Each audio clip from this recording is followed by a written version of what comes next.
Blunson. Thank you for tuning in to another edition of the Ed Tea. Welcome to the second episode of this series where I'm addressing the barriers of learning. Joining me today is a special guest with a wealth of knowledge and experience in special education and a well-rounded perception of the challenges that teachers and students face in the process of overcoming intellectual challenges and instructional complexity. Without further ado, ladies and gentlemen, please welcome a special education educator and educational diagnostician, D'Angela White. Thank you so much for being here to share your knowledge on this topic. Now I just kind of want to jump into the questions that I have for you. So first question, and let me just kind of start with just some background here. So I would first like to start by saying that there is a misunderstanding about special education. So first, I would like to start by clearing up any misunderstandings about what special education truly is. Many people believe that it's an isolated space where students are sent because they have a learning disability. As educators, you and I both know that it's so much more than that. And so, in simple terms, would you please explain what special education truly is, or what does it mean? Absolutely. So special education is designed to make instruction accessible for all students, regardless of their disability. There are a number of different disabilities, and there are a number of different instructional settings. And when a student qualifies for special education, we do attempt to leave them in the least restrictive environment and educate them to the maximum extent appropriate. So basically, depending on the child's disability, we will try to leave them in a setting that is best for them to learn in. For an example, in an inclusive classroom, they are mainstreamed and they receive special education services within the general education classroom. And then from there, if a student needs more support, this is typically some of our autistic kids, some of our students with intellectual disabilities that are mild. We do have what we call like a resource or pull-out instruction, but they are pulled from the general education classroom to receive one. It's not necessarily one-on-one, but small group instruction to work on some of those foundational prerequisite skills that are not taught in their grade level, the general education class. And with that, the students are also able to participate in general education activities. And then from there, we do have like self-contained classes for ASD or for more profound disabilities. And of course, at the end of the spectrum is some type of like state-based school for the deaf, things of that sort. So saying all that to say, as much as possible, we try not to pull the children out of general education so long as their disability permits. So it is supposed to be a tool, or it's designed to be a tool to make education accessible for all. Um,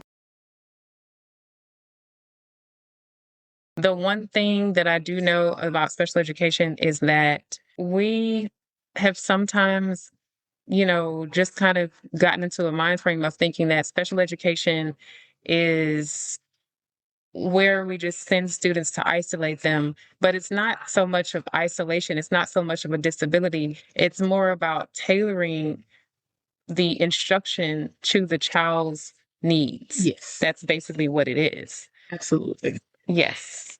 Okay, so the next question that I have for you is explain the referral process and what it takes for a child to enter the special education program. Absolutely. So the referral process starts with a meeting. It is typically the general education teacher and some form of administration. And some campuses, it's the counselor or it's the EIT, IET coordinator. And basically, the meeting is designed to present data as to why testing is warranted for special education. And a lot of times the parents bring in outside diagnoses of autism, dyslexia. Sometimes it's a campus referral. A student's just not making progress with tier 2 and 3 interventions, and they've been receiving them for 9 weeks and no progress has been made.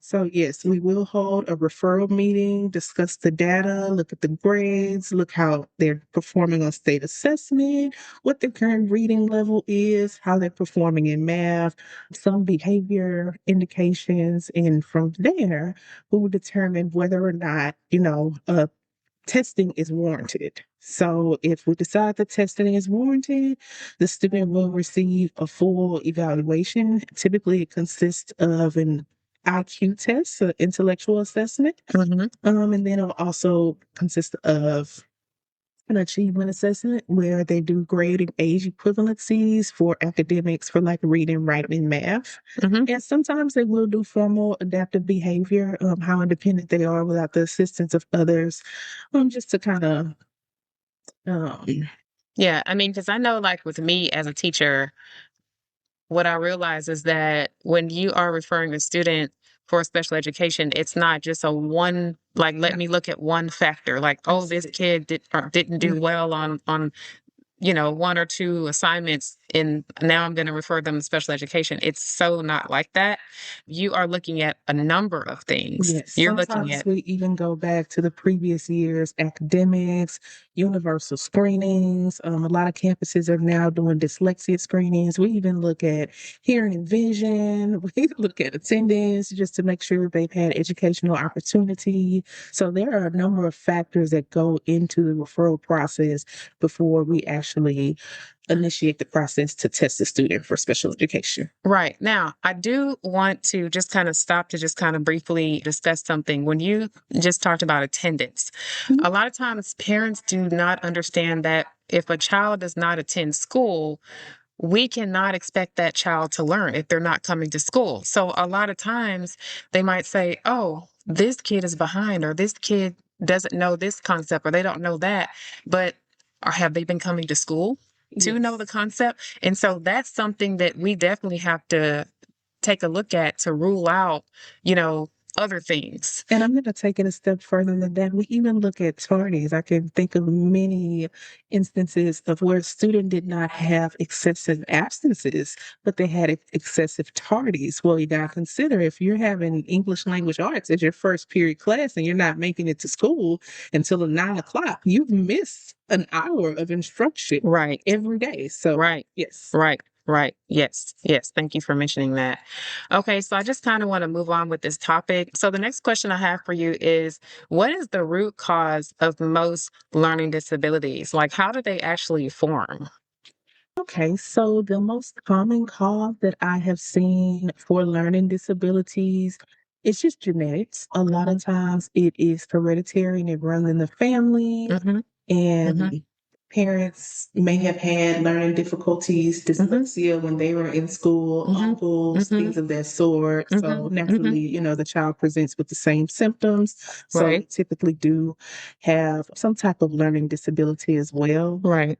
Also, just the brain wiring, neurologically, some people learn differently, or, it requires more effort on some, or they need to see things in a variety of ways, or they just learn completely different. So those are the two major factors that I've seen that contribute to learning disabilities. There are a few other things like traumatizing childhood experiences, malnutrition, if the mom indulged in any type of alcohol, tobacco, drug products while she was pregnant, of course, that does increase your risk for your child having some type of learning disability. And yeah, any type of injury or illness, any type of head trauma, that can cause it to have onset as well. Okay. What are the gender statistics with regards to the number of girls versus the number of boys in special education? Like this is a huge thing. Okay. Yes. From my experience, it's typically always balanced, but I presume once students start getting to high school, it becomes more of a male dominated Mhm. Yes, Mhm. yes. But I can say typically, let's just take autism for an example. Mhm. Autism is typically more boys that qualify for Mhm. autism than it Mhm. is girls. Mhm. But vice versa for learning disabilities, it's typically a lot more girls that qualify for learning disabilities versus boys. So a number of factors play into the genders just because the time or the age of the student that they are when they're referred, that has a lot to do with it as well. Okay. Yes. Okay. Awesome. Okay, so let's move on. Would you briefly explain the branches of special education? And before you answer this question, I just want to say that most people think that special education is only disability, that it's the whole, just everything, the whole umbrella is, it has something to do with disability. Right. So Okay? what we term it is special programs. So special education is kind of standalone, and then we'll have special programs. For example, 504 is another good example of a special program. Students that qualify for that, they can receive limited accommodations, and they have protections based on, excuse me, they have protections as a result of their 504 plan. Also, Gifted and Talented is another special program. Right, and a lot of people don't know that. But what I'm finding a lot with autistic students is that they're twice exceptional. So what that means is a student would qualify for autism spectrum disorder, but this baby has 135 IQ. Like, they're extremely intelligent. So no one talks about the twice exceptional student, because where do you place that child? Do you place them in a special education classroom, an Mhm. inclusive classroom, and provide them with accommodations? Mhm. Or do you challenge their intellect and put them in a gifted and talented program so that they can have, access to that higher level education? Right, right, right. All right. And I just wanted to clarify, there is a slight difference between special programs and special education. So, with special programs, these are programs available to a variety of different students. For an example, there is the Emerging Bilingual program that is available to students that are learning English. We have the 504 plans. Gifted and Talented is also a program that is available to students that qualify versus special education. Special education is actually accommodating and modifying instruction for students. Also, with this, typically students are provided with some type of instructional support services. Mhm. And also, they can receive special transportation services. Mhm. For students that have issues obtaining like the daily living skills, Mhm. they will implement personal care services within the school day to make sure that they have access to toileting, hygiene activities, transitions throughout the school. Mhm. So there is just a slight difference. Special education is more encompassing of the disability of the children, versus the remainder of the special programs. It is just there to make sure that the students get an extra push, with Mhm. their language barrier, or again, if they're gifted, just making sure that they have more critical thinking skills as it comes to educating Okay. Okay, so this is kind of like the last question. And the last question is generally like a really magical question. them. What draws you to this line of work? And what draws me to this line of work is I am a very solution based person. So I have always thought that I could come in and assist families and parents and students and Mhm. teachers Mhm. with how to make education more accessible for students. So, with every evaluation that I conduct, I do provide recommendations, and I typically like to meet one on one with the parents to discuss the results of the evaluation. Even if a student did not qualify, there are still accommodations and recommendations that we can give them to help their child be successful in the long run.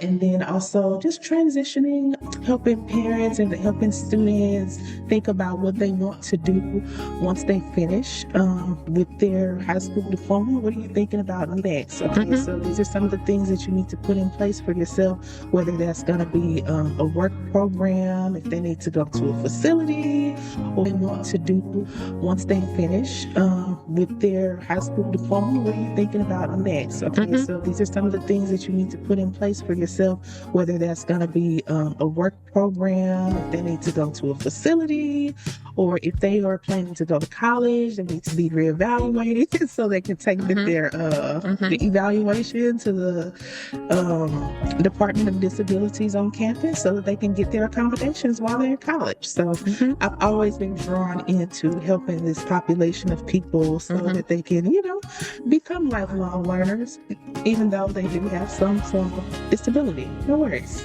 Okay. Well, thank you so much for such a beautiful conversation. And as I tell all of my guests, please feel free to come back at any point in the future. Absolutely. Thanks for having me.